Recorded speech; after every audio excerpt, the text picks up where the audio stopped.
T.L. waited for the sound of Myron's key in the front door. It didn't come until 20 minutes after midnight, and T.L. did the math quickly in his head.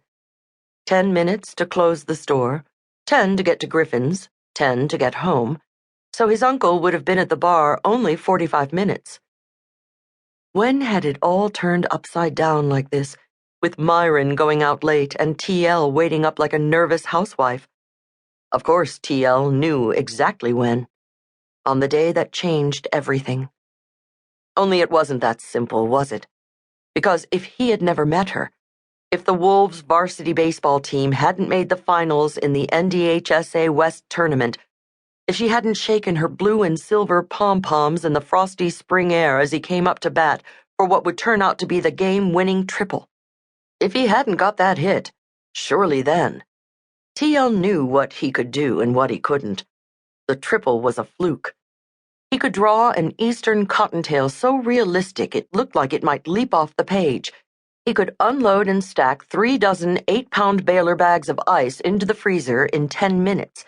He could rattle off the name of every elder who'd served on the Tribal Business Council since 1997, the year his mother died and Myron took him in. But what he could not do, on an ordinary day, was capture the attention of a blonde-haired, blue-eyed pom-pom girl from Lawton High and so impress her that she got her friends to give him her phone number. The triple had made the difference.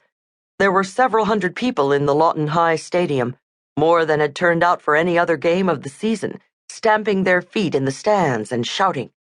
Nearly 40 of those people packed the visitors area, Myron and his buddies and a few of the guys' moms, and they all started chanting T.L.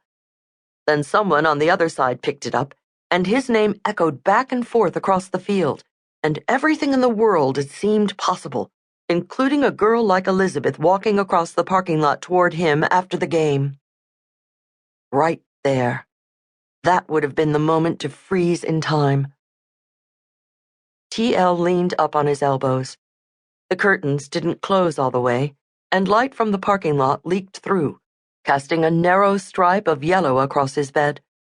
That stripe had been there for 13 of his 19 years. He had once driven his matchbox cars along it, long after Myron told him to go to sleep. He heard Myron's keys landing in the dish on the hall table, his boots heavy on the linoleum, a glass of water being poured at the sink, seconds later the empty glass being set down on the counter. The walls in the house were thin, the doors hollow. Myron had bought the place for nothing, after the first boom was only a memory, when he got back from serving in the Gulf. A shitty house set back on a badly poured parking lot with a 2-pump service station and convenience store fronting the highway. Myron struggled for years, but now it was boom times again, and the location, right past the turn-in for the reservation, was genius. Shift workers passing by 4 times a day, on the way to the rigs, on the way back to town.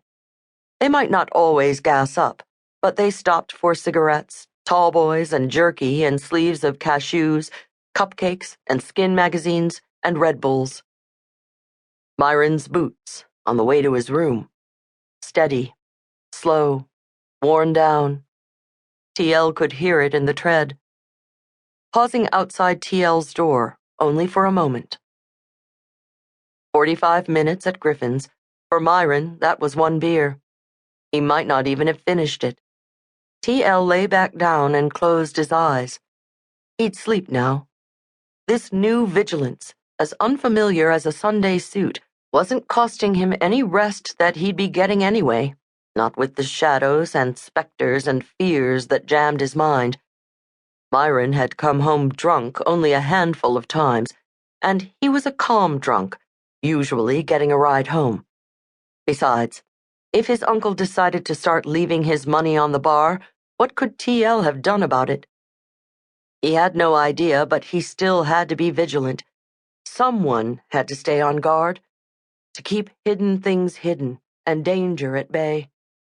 T.L. was a man now, and he meant to do a man's job.